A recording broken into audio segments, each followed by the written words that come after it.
Hello friends. तो आज की क्लास जो है हमारी होगी इलास्टिसिटी ऑफ डिमांड के ऊपर, जिसमें हम लोग डिस्कस करने वाले हैं इलास्टिसिटी ऑफ डिमांड क्या होता है और इसके जो डिफरेंट कॉन्सेप्ट्स हैं उसके बारे में हम लोग बात करने वाले हैं। ठीक है।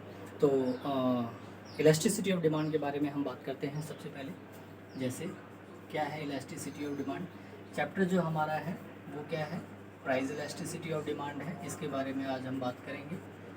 चैप्टर हमारा क्या है, प्राइस इलास्टिसिटी ऑफ डिमांड। ठीक है। अगर हम बात करें हिंदी में तो इस चैप्टर का जो हिंदी में नाम है वो क्या है आपका, मांग की कीमत लोच है। मांग की कीमत लोच। ठीक है। अब इस चैप्टर में हमें डिस्कस क्या करना है, हम लोग इस चैप्टर में फ़िलहाल डिस्कस करने वाले हैं जो इलास्टिसिटी ऑफ डिमांड है, उसके जो डिफरेंट कॉन्सेप्ट्स हैं उसके बारे में हम लोग बात करेंगे।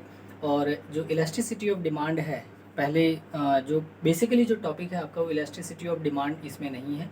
आपको जो पार्ट में एक्सप्लेन किया हुआ है, चैप्टर में जो एक्सप्लेन किया हुआ है वो सिर्फ और सिर्फ प्राइस इलास्टिसिटी ऑफ डिमांड है। हम लोग स्टार्ट करेंगे इलास्टिसिटी ऑफ डिमांड से। ठीक है। तो इलास्टिसिटी ऑफ डिमांड को पहले देखते हैं क्या होता है। जो इलास्टिसिटी ऑफ डिमांड है ये बेसिकली क्या करता है, measures the responsiveness change in quantity demanded due to change in price, related goods price and consumers income. ठीक है।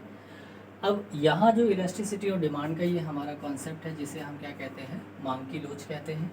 तो ये होता है आपका, ये क्या मेज़र करता है, रिस्पॉन्सिवनेस चेंज को मेज़र करता है, जो कि किसके अंदर आता है, क्वांटिटी डिमांड के अंतर्गत आता है।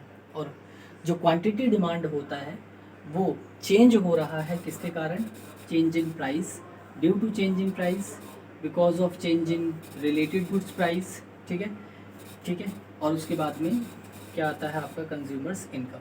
तो जो प्राइस में चेंज होने के कारण बेसिकली कंसेप्ट ड्रॉ होता है वही आपका क्या है, प्राइस इलास्टिसिटी ऑफ डिमांड है। प्राइस इलास्टिसिटी ऑफ डिमांड जो होता है आपका, ये होता है आपका elasticity of demand minus percentage change in quantity demanded upon में परसेंटेज चेंज इन प्राइस। ये आपका इलास्टिसिटी ऑफ डिमांड होता है। इलास्टिसिटी ऑफ डिमांड को हम और क्या कहते हैं, हम कह सकते हैं इलास्टिसिटी ऑफ डिमांड को हम क्या कहते हैं, प्राइस इलास्टिसिटी भी कह सकते हैं। ठीक है। उसके बाद जो रिलेटेड गुड्स प्राइस चेंज होता है उसके कारण आता है आपका क्या, इसे हम कहते हैं क्रॉस इलास्टिसिटी ऑफ डिमांड।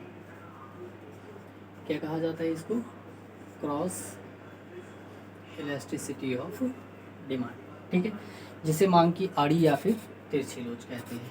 तो ये क्या होता है, क्रॉस इलास्टिसिटी ऑफ डिमांड। हम इसको डिनोट करते हैं किससे, ई सी से। C4 हो गया क्रॉस और E4 हो गया आपका इलास्टिसिटी।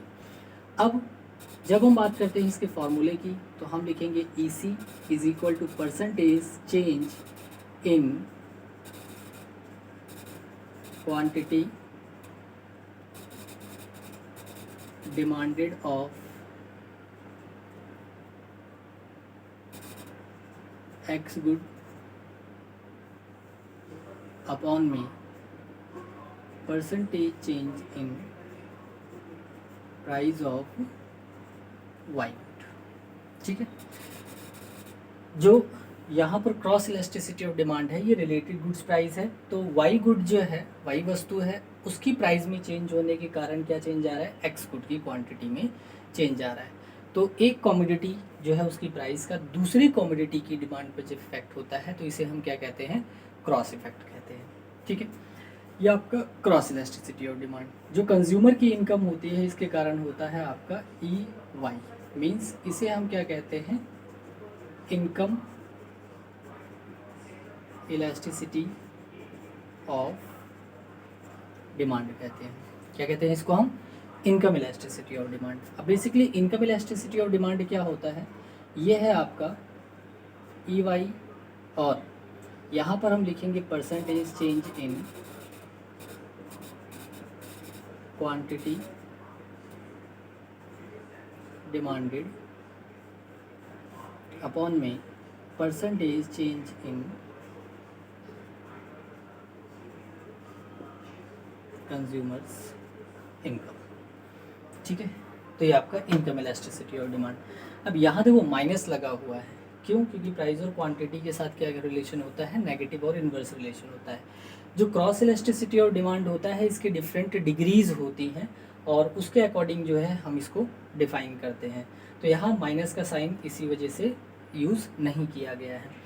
फिर इनकम इलास्टिसिटी और डिमांड है, जो कि कंज्यूमर्स इनकम में चेंज होने के कारण क्या आता है? क्वांटिटी डिमांड में चेंज आता है। तो आपका इनकम इलास्टिसिटी और डिमांड होता है और इसमें भी माइनस का साइन नहीं लगेगा। अब बेसिकली जो आपकी क्लास में है, आपके क्लास में मतलब आपकी जो 11th क्लास है उसमें क्रॉस इलास्टिसिटी ऑफ डिमांड और इनकम इलास्टिसिटी ऑफ जो डिमांड है, इनको सिर्फ और सिर्फ डेफिनेशन या फॉर्मूले के बेस पे पूछा जा सकता है। प्राइस इलास्टिसिटी ऑफ डिमांड ही, जैसा कि हमने बात की, यही आपका चैप्टर है और इसी को आगे हमें क्या करना है? कंटिन्यू डिस्कस करना है। ठीक है, तो इसको अभी तक हमने यहाँ पर इतना देख लिया है, इसके आगे हम जो है नेक्स्ट वीडियो में कंटिन्यू करते हैं।